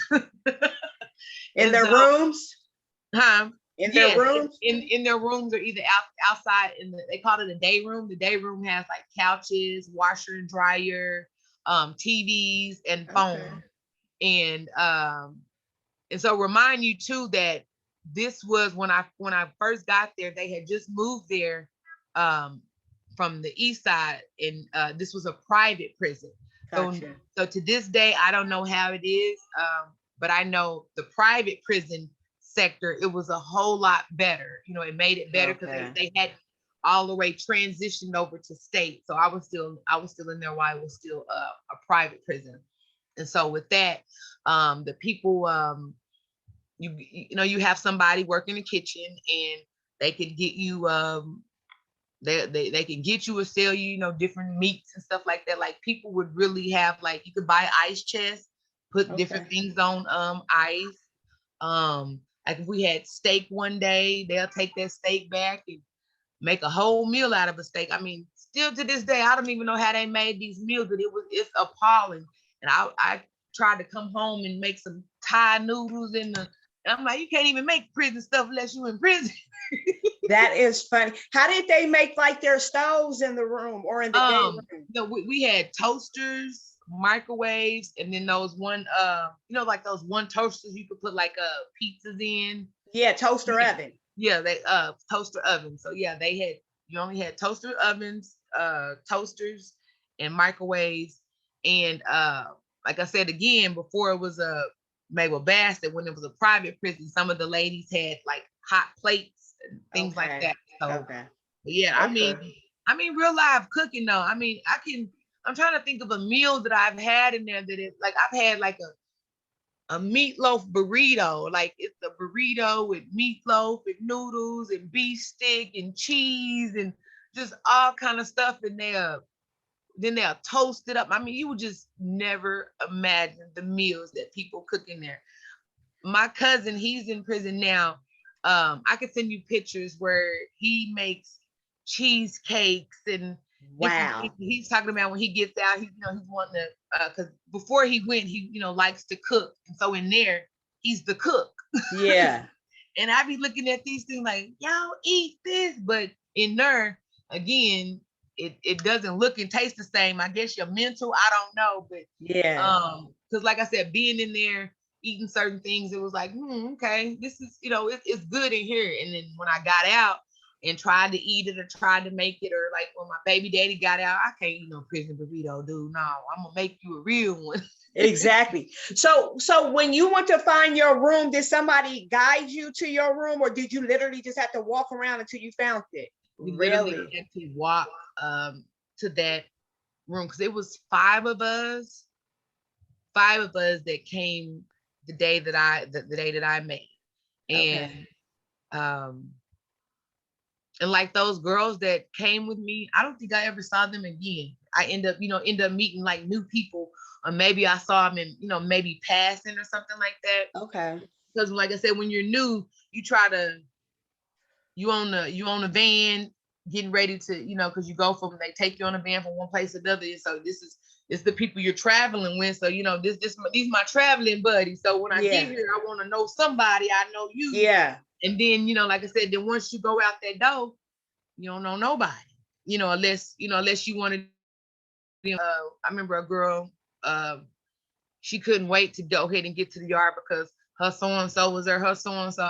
I didn't know nobody. My nobody was there. Okay. So Yeah. but when I got there, my friend from high school, which was the craziest thing, I was 15, home ec, one of my best friends, I went to a school called Cricket Oak here in Oklahoma City. That school it starts from pre-K, you can go there all the way to 12th. Okay. Oh, So okay. I started, I started there in fourth grade. Me and Vicky was friends, and our freshman year, her boyfriend Nathaniel went and killed the baby mama. A girl got pregnant, Oh, and shit. he killed her, and she helped him hide the body, move the body. So we're in school. I remember home ec, they come and, talk to us because, we were close. And they're like, yeah, Vicky end up going to jail. She's being charged with murder and blah, blah, blah. This is at, 14, 15, like, oh my God. And so when I went to prison, I saw her, it was like, oh my God. And so, I hung with her a little bit, but again, she had been in prison for already like 10 years. Yeah. And, you know, she had already changed. Like she was still a sweet girl, but she had a girlfriend. Okay. Kind of already, you know, she had been there 10 years, so she kind of already knew the system. And, you know, she was real helpful to me too as well. You know, she had already got tattoos all over her, you know, because I guess she just kind of got into the mind frame that I know I'm going to be here the rest of my life, because they did give her life. That's all. Okay, I was going to ask that. Yeah. So to be, you know, to see your 15-year-old friend, you know, they gave her life, and then to see her in prison, because she was so shocked, like, I can't believe you're in here. Like, what did you do? You know, and I'm like, Yeah. you know, and then she's like, you're pregnant, you know. So so that was an, you know, an experience. Were you in prison? Were you in prison with any other high profile women? No, just that what was her name? Because I believe her last name was Andrews, because we had the same last name, but no, nobody that everybody, like I said, I just met a lot of women that were in there. There's a lot of women in prison that are in there for murder, and the murders are usually because they decided, because I'm like, that could have been me. I decided to fight back, and I went to jail. And I mean, what is wrong with our system? What is, I don't understand it, you know. Because I can see, you know, if you're doing a drug charge, you say, oh, I'm gonna take the charge for him, you know, me and John and discuss, I'm gonna take the charge, and that's what you're gonna do. But just to being physically and emotionally abused, and then finally you end up killing him one day, or you end up fighting back or whatever, and then you get the time. I mean, it makes no sense at all. Like, you know, I even met white women in there, you know, for the same thing, you know, murder, and well, my husband was beating me, and, you know, again, you can't help but to say, you know, think that this is their truth, because this is what, you know, they're telling you. I mean, they could be lying, they could have, you know, just been a murderer, but but most of the women that were in there is simply, I killed my husband, I murdered my boyfriend, I was tired of him, you know, beating me, he was touching my daughter or something like that. And I'm, you know, it's, in my eyes, it's justifiable, because, you know, as a mother, you touch my child, then, you know, if I could touch you, I'm going to try. But, you know, just to, and then the state of Oklahoma to give you life. Yes. Throw away the key. Like, yes. And then, you know, not only that, they're giving your kids life. You know, the kids are, you know, then if you put them in the system, then they're in the system, and they're with somebody who really doesn't care. They're just, you know, it's just a check to them, or or they're abusive, or they're a rapist. You know, it's crazy. What, were you in there with any mother and daughters? No. I imagine that's common too, though, where the mother's in prison. And then Oklahoma is so small, so you know that they try to separate them. If you have a family, they try to put you on different yards. But if we only have one main yard, then where can you know, send us? It's crazy. What's the craziest thing you saw in there, as far as like anything crazy, like even fighting or whatever? The craziest thing, the lieutenant, he was sleeping with all the girls. Yes. He was a white older guy. He was a lieutenant. He was sleeping with all the girls. He had a main girlfriend, because it had broke or something. Something happened, and he had like a main one, and I guess she got upset, and it all hit the fan, and it became a big thing. And how then it was a two black COs. Oh, they were really nice looking too. Really nice looking. One of them I saw outside of prison, and he was one of them. I know he was talking to girls, like, you know, they were getting pregnant in prison. How do you get pregnant? I heard. Yes, you know, and it's not like, you know, and these are people that are not having visits. So you're getting pregnant on watch because you on trash duty. Trash duty is your boyfriend, the guard. You know, it was just a lot of crazy stuff. The craziest and the most horrible experience for me, I would say, is after visit, you have to get butt naked, being coughed, and it was a lady. She was a black lady. She probably weighed about 400 pounds. Big lady. I know she was gay because it seemed like she just got off on the squat being cocked. Just raise your breasts up, bend over, pull your butt cheeks out, open them, cough, just crazy stuff. And it's just like she just enjoyed it. I remember my last couple of months, I told my parents, please quit coming to visit me. I don't want no more visits. They thought I was getting depressed. I was gonna kill myself. I'm just tired of getting naked for this lady. That process. Yes, I'm getting ready to come home. We can talk on the phone, but I don't want no more visits because I'm tired of doing this in front of her. Because like I said, in my mind, I think I'm cute. Okay.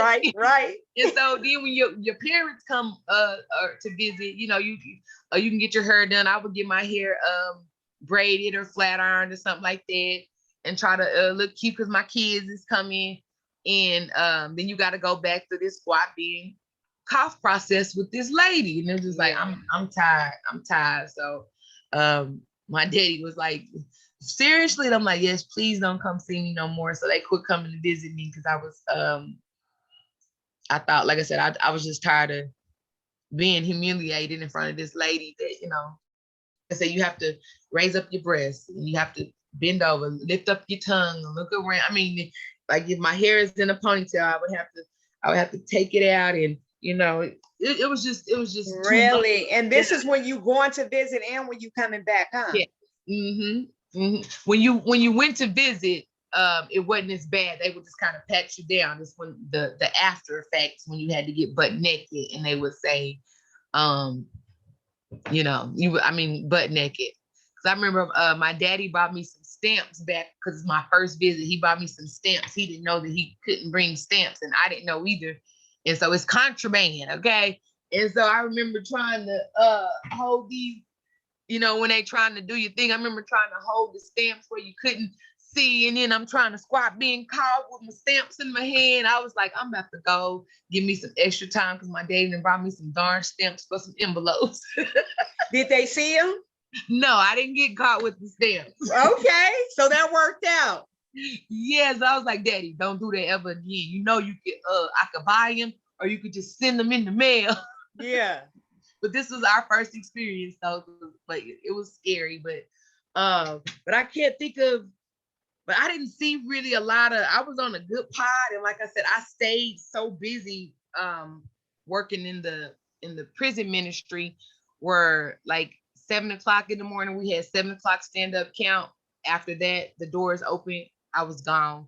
I went to the chapel, and then from that point on, every day it was some type of event. Like, you have churches come in, different churches come in, from Buddhism to Baptist, the Chinese. I mean, just any kind of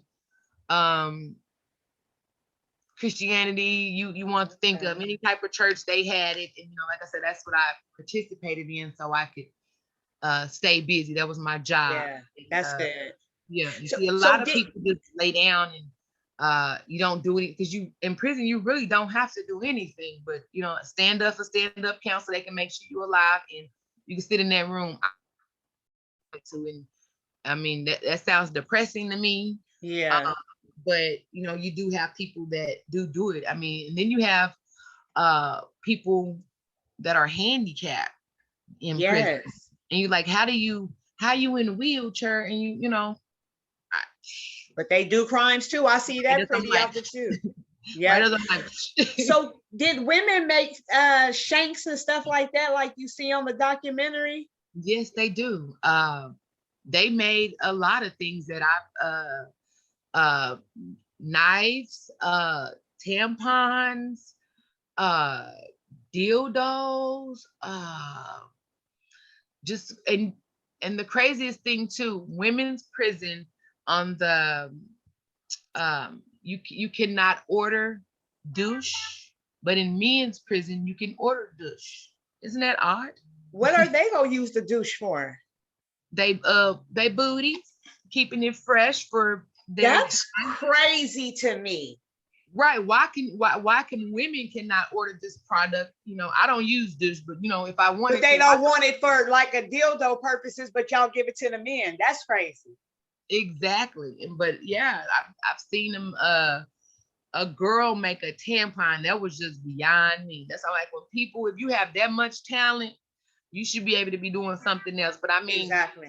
and I don't mean like just some tissue. I mean, really, she sold tampons in prison. Wow. She made tampons. It was like,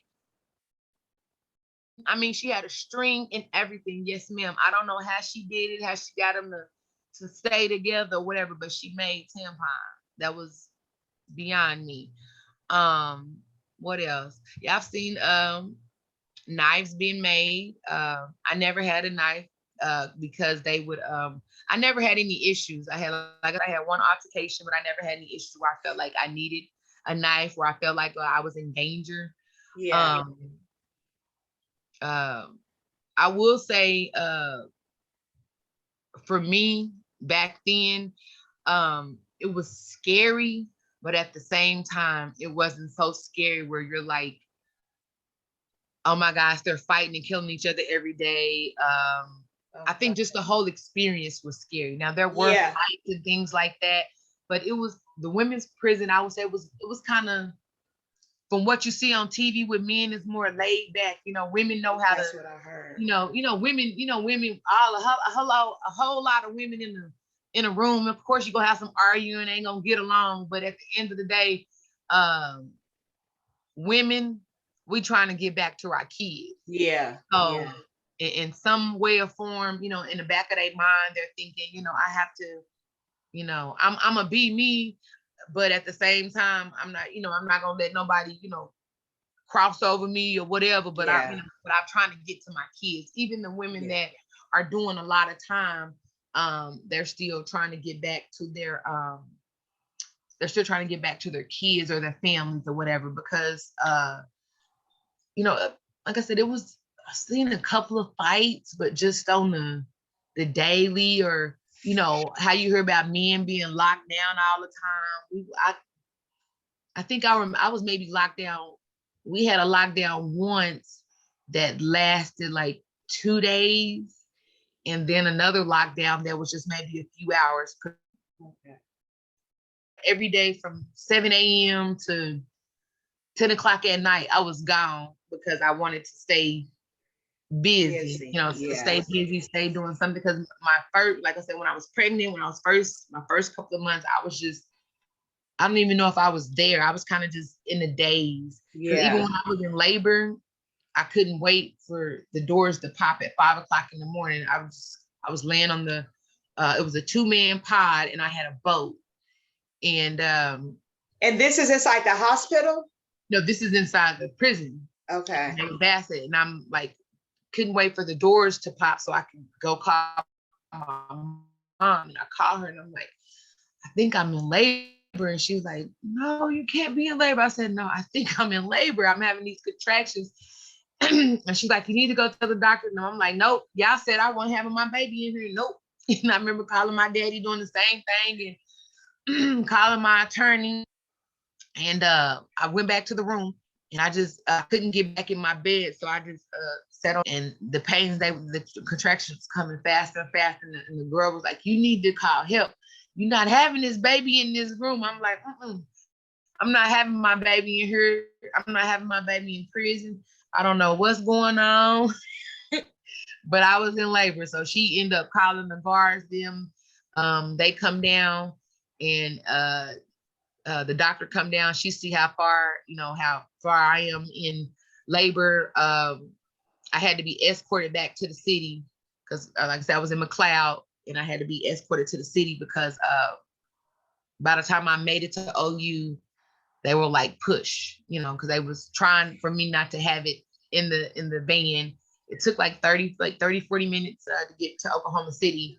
And was you shackled down in I the, was just, were you shackled down in yes, the, ma'am. oh Lord, that has to fuck with your Mhm. mental. Yes, ma'am. And to even Sorry for to my have language. I apologize for that. her, to have her, I was shackled. Um, you know, see, all five of my kids, well, the other four of my kids, my mama was there holding my hand. So with my daughter, you know, that was something different. You know, I don't know. None of these people are my, I don't know you. I don't know her. You know, because I have a doctor that I've been going to for the last 7 months. And I have, you know, I just, who are these people? And then the lady who was the driver, she was really nice lieutenant. And she was a Black lady too. She was like, look, I know your mom's not here to live, but I'm gonna hold your hand and I got you. And she held my hand. They did allow my arms to go loose, but I want to say my feet were still shackled when I went. Really, like up in the stirrups? Yeah. Oh my goodness. I want to say my hands were loose, but my feet were shackled. Like I said, I got 2 days to spend with her. Do they give you an epidural or you got to have it natural because you're in prison? Well, I didn't have an epidural because, like I said, by the time I came, it was like you need to be pushing. Trying to push. Yeah. I didn't have an epidural with any of my kids though, but okay. But you as tough, far as girl. that part, I don't. Right. As far as that part, I don't know if they do give them, but I know they give you everything. I mean, everything is normal. I mean, a normal pregnancy. I mean, they give you know like vitamins. You know how you start out going once a month. Like I said, I was 7 months when I first went, so it was like once a month. Then I started going twice a month, and I started going in weekly. Yeah. And this is where they were taking me from McLeod to Oklahoma City to the to OU hospital on 13th, because that was the prison hospital, you know. But we were on the bottom, you know, in the basement, kind of, you know. Kind of kept away from everybody. Yeah. When you had your appointment, they would take you up. They would. I always requested to be covered because I didn't want people you know, saying I'm in prison pregnant. You know, I don't know you, that ain't none of your business. So you could request them to cover you. I always have, like I said, when I went to my appointments, my face was covered. When I went and had her, my face wasn't covered because I was in labor, and I'm like, this time to get her out of me.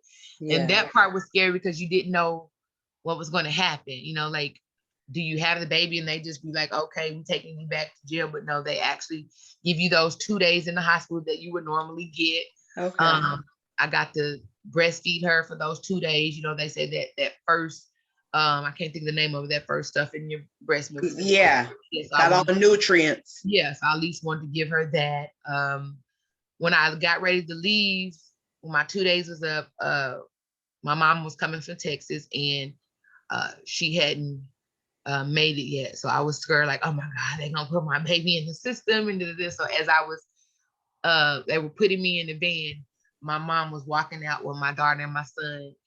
And then that part is what hurted me the most, because I knew my mom was coming to get her, and you know, I knew I was going back to prison, but to see my mom taking her and me not being able to go home with her, that part still fucked me up, because I'm like, you know, but like I said, I'm glad that my daughter is who she is. That's right. They expected, you know, me and her both to, the system expected me and her both to be in jail, to get in trouble for something. And this girl don't get in trouble for nothing. And that's right. Her whole school career, I got a call one time. She was being bullied in 6th grade, and she fought a girl in one time. And so, like I said, I take pride in that, knowing that, you know, where as you should, where we came from, you know, to be pregnant with the child and have her in prison, and to be in prison and to come out, and I'm not, like I said, I'm not where I want to be, but I'm not where I was, and where they thought I should be. So it's a blessing. Okay, well, thank you. And I don't want us to be strangers. So I'll just shoot you stuff, and if you interested, we'll go for it. But definitely connect me with any of your ladies. I prefer like the ladies. I can do men too though, but I want the lady stories out because they don't really get that. When I Exactly. watch documentaries, and I watch a lot of prison documentaries. Mhm. But yes, definitely connect me with whatever woman that want to tell her story, and then I can adjust my time.